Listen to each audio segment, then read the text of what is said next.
Hey guys, my name is Phil. It's Tuesday, it's vaguely noonish. Let's do another one of these Tuesday at noon videos. This week I thought I would talk a little bit about drinking on the job, or rather not drinking on the job. In the entertainment industry, it is very common for people to be drinking and, you know, otherwise imbibing, shall we say. It's almost expected that you will be drinking on the job, but there's no real reason for it. There are a lot of high-functioning alcoholics in the music industry, the entertainment industry in general, really. Almost as many as there are in the hospitality industry. If you're at a gig and you know that you play badly when you are inebriated, and you get drunk and you do the job, you're doing yourself a disservice. You're doing everybody that's at the show to hear you play, or even everybody that's never heard of you, just walks in the door, you're doing them all a disservice. You're not doing anyone any favors. If you can do the job absolutely pickled, then congratulations, you're, you know, a unicorn.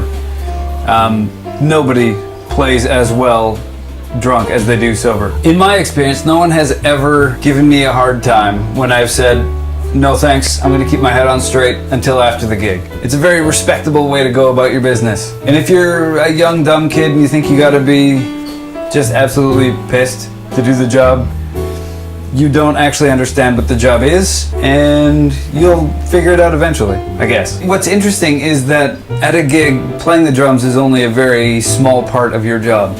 Your job is actually to make the people that are coming to the venue have a good time, or to facilitate that anyway. You know what I mean? If they're having a blast and they're loving your band, they will buy drinks and the bar will make money. You know, even if it's a restaurant gig, you know, like you're playing some quiet Boston stuff while people are having dinner, if it's a more pleasant environment, they would be more likely to come back to that venue again. You know, that's your job. Your job isn't to be hip and cool and make the best music in the world. Myself personally, I'll have like a beer with me on stage, but I'll sip on it all through the set. If I bring a beer, I will always bring like a pint of water as well.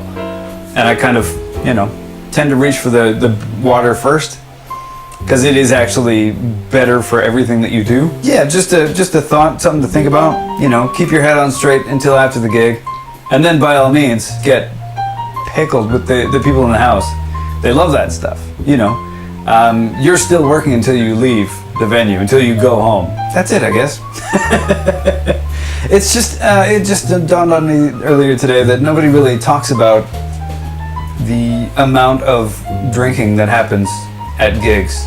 You know what I mean? I'm not a teetotaler, by any stretch of the imagination. Yesterday I drank most of a bottle of champagne with you know, Steph had the rest while we were having dinner yesterday. But when you are there to do a job, you got to be able to do the job. If you're impaired in any way, then you're not doing your job, in which case you should not have that job, right? Not enough people think of playing the drums as a profession, as a job. You know what I mean? Like if you were a plumber or an accountant or a mailman or whatever, and you're like, oh, I'll just have a couple drinks here and there, no one will care. You probably wouldn't be a plumber for very long. You know what I mean? You'd probably get fired for being drunk at work. Just because it's okay doesn't mean you should. That's all. Like always, if you like what I'm doing, share, like, and subscribe. Hit the notification bell thing. I put these out every single week, every week on Tuesday at noon. If you like what I'm doing, tell everybody you know. Tell your periodontist, or your letter carrier, or your drunken plumber. They might be a drummer as well, which might, you know, explain their drunken behavior, I guess. I don't know. But yeah, tell everybody you know. They might be a drummer, they might dig it, they might get something out of this, or they might not. Who knows? But that's all for now, and I'll see you guys next week.